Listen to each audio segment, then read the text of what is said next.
Chers amis de KTO, bonjour et bienvenue si vous nous rejoignez pour suivre en direct depuis la place Saint-Pierre notre rendez-vous du dimanche avec le Saint-Père pour la prière de l'Angélus. C'est une journée, je dirais, à 3A, triple A aujourd'hui sur la capitale, sur la ville éternelle. Il fait très très beau comme vous pouvez voir et de nombreux pèlerins se sont rendus sur la place pour écouter le message du Saint-Père. Saint-Père qui devrait apparaître à sa fenêtre d'ici quelques instants.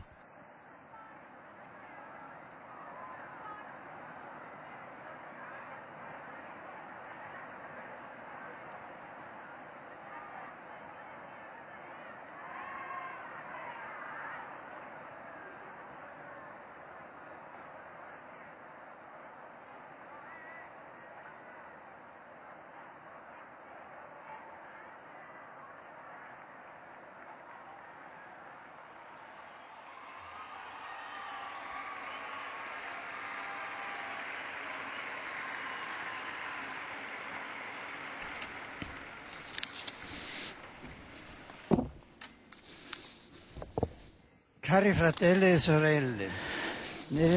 les lectures bibliques de ce dimanche, le deuxième dimanche du temps ordinaire, surgit le thème de la vocation de l'Évangile.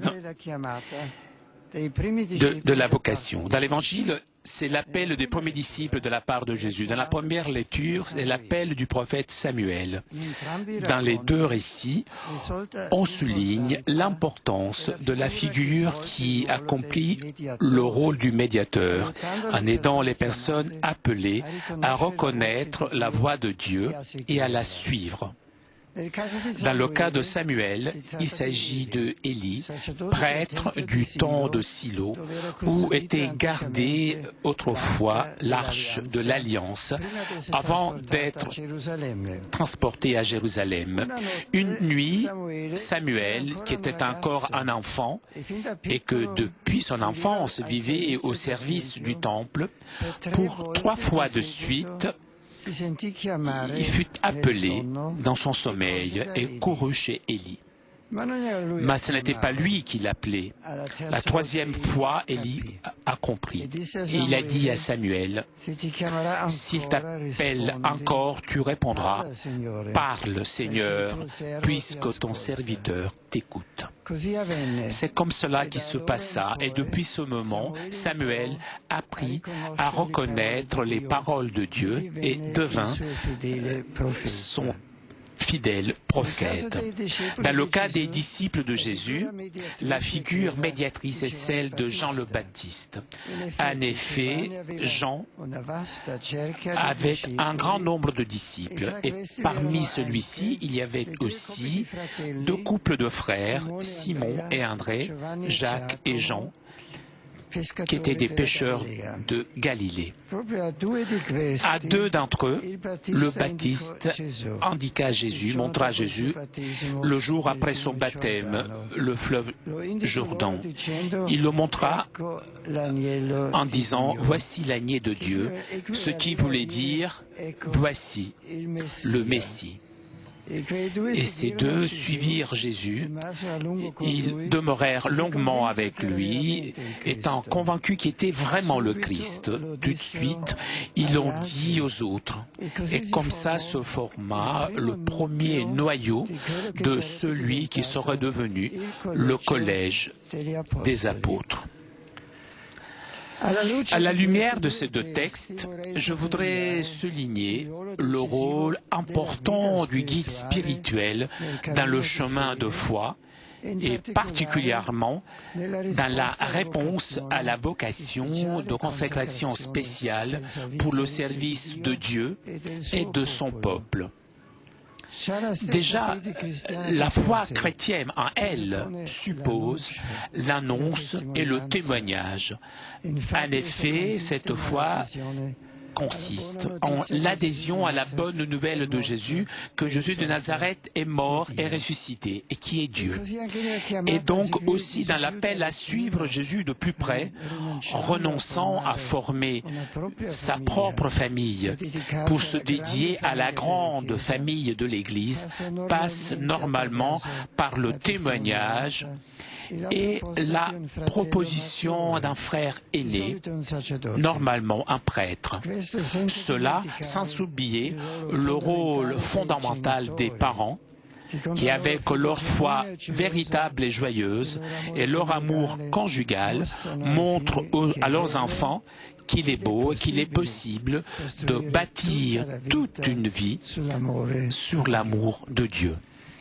Chers amis, prions la Vierge Marie pour tous les éducateurs, tout particulièrement les prêtres et les parents, afin qu'ils aient pleine conscience de l'importance de leur rôle spirituel pour favoriser chez les jeunes, en plus qu'un développement humain, la réponse à l'appel de Dieu et à dire « Parle, Seigneur, ton serviteur t'écoute ». Angelus Domini nunciavit Mariae. Et concepit Spiritus Sanctum. Ave Maria, gratia plena Dominus tecum, benedicta tu in mulieribus et benedictus fructus ventris tui, Iesus. Sancta Maria, Mater Dei, ora pro nobis peccatoribus, nunc et in hora mortis nostre. Amen. Ecce ancilla Domini. Fiat mihi secundum verbum tuum. Ave Maria, gratia plena Dominus tecum, benedicta tu in mulieribus et benedictus fructus ventris tui, Iesus. Sancta Maria, Mater Dei, ora pro nobis peccatoribus, nunc et in hora mortis nostre. Amen. Et verbum caro factum est. Et habitavit in nobis. Ave Maria, gratia plena Dominus tecum, benedicta tu in mulieribus et benedictus fructus ventris tui, Iesus. Sancta Maria, Mater Dei, ora pro nobis peccatoribus, nunc et in hora mortis nostre. Amen. Ora pro nobis Sancta Dei Genitrix. Ut efficiamur a promissionibus Christi. Oremus. Gratiam tuam quesumus Domine, mentibus nostris infunde, ut qui angelo nuntiante, Christi Filii tu incarnation coniovimus, per passionem eius et crucem, ad resurrectionis gloriam perducamur, per iundem Christum Dominum nostrum. Amen. Gloria Patri et Filii et Spiritui Sancto. Sicut erat in principio et nunc et semper, et in saecula saeculorum. Amen. Gloria Patri et Filii et Spiritui Sancto. Sicut erat in principio et nunc et semper, et in saecula saeculorum. Amen. Gloria Patri et Filii et Spiritui Sancto. Sicut erat in principio et nunc et semper, et in saecula saeculorum. Amen. Pro fidelibus defunctis requiem aeternam dona eis Domine. Et lux perpetua lucet eis. Requiescant in pace. Amen. Sit nomen Domini benedictum. Ex hoc nunc et usque in saeculum. Adiutorium nostrum in nomine Domini. Qui fecit celum et terra. Benedicat vos omnipotens Deus, Pater et Filius et Spiritus Sanctus. Amen.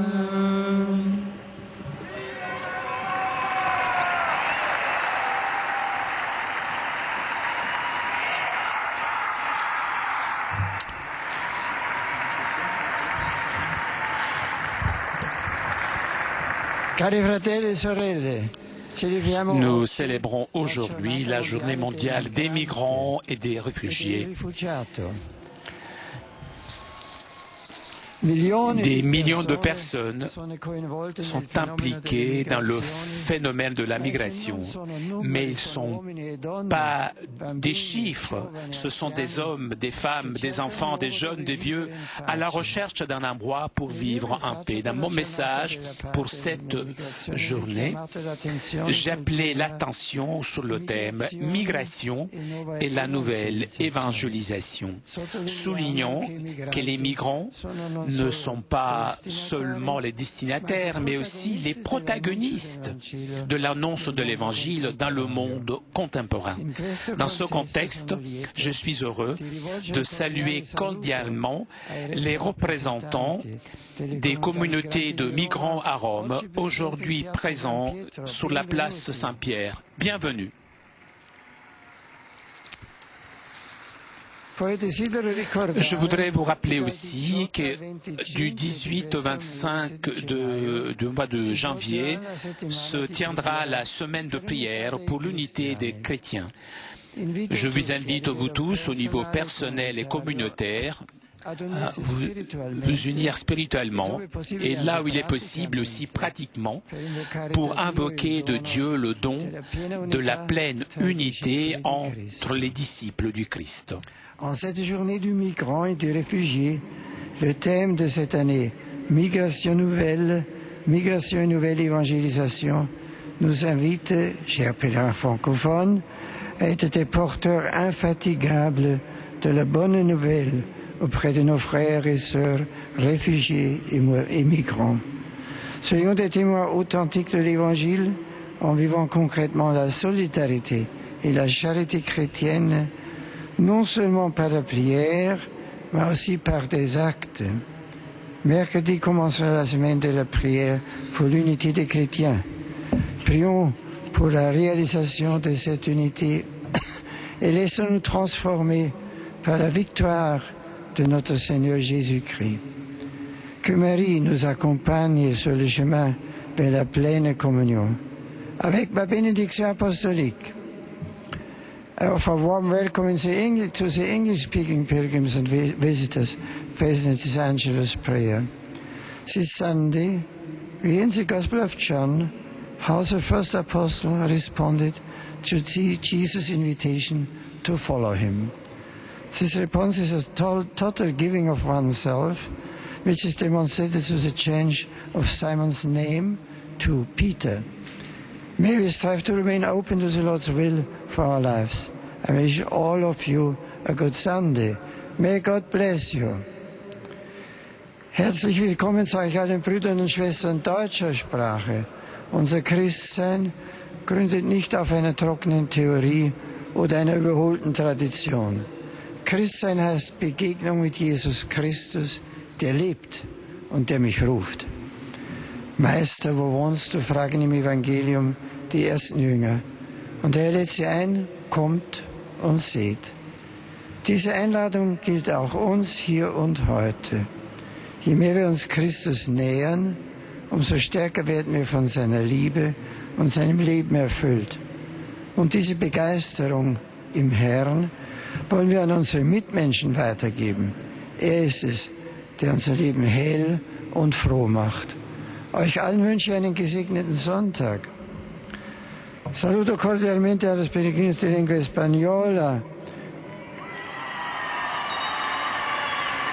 presentes en esta oración mariana, en particular a los profesores y alumnos del Instituto de Villafranca de los Barros, España. En este segundo domingo del tiempo ordinario, el Evangelio nos habla de los primeros discípulos. También en nosotros deben resonar las palabras de Juan el Bautista.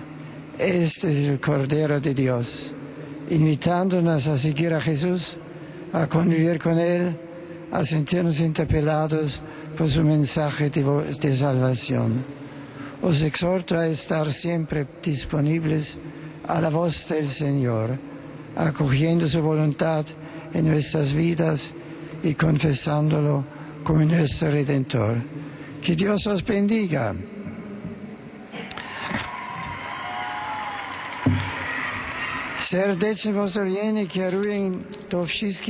Je salue cordialement les fidèles polonais aujourd'hui dans la journée mondiale du migrant et du réfugié. Nous rappelons particulièrement dans la prière tous ceux qui vivent dans des pays étrangers. L'objet de notre réflexion est la migration et nouvelle évangélisation. Que cette réflexion nous aide à mieux comprendre les besoins des migrants et des réfugiés et particulièrement leur désir de rencontrer Dieu. De tout cœur, je vous bénis vous tous et tout particulièrement les Polonais qui vivent loin de leur patrie. Et pour terminer, je salue avec affection les pèlerins de langue italienne.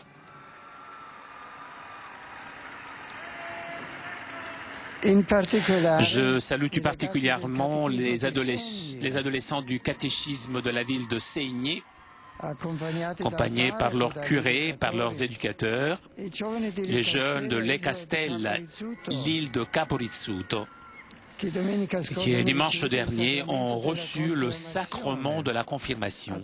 Je vous souhaite à vous tous un bon dimanche, une très bonne semaine. Merci de votre attention. Chers amis, nous arrivons à la conclusion de notre liaison avec Rome. Un grand merci à nos amis d'Immédiat, ainsi que CTV et Télépace pour ces images, ainsi qu'à toute l'équipe technique de KTO. Prochain rendez-vous avec le Saint-Père, mercredi prochain, pour l'audience générale. En attendant, je vous souhaite moi aussi un bon dimanche, une très bonne semaine et à très bientôt sur KTO.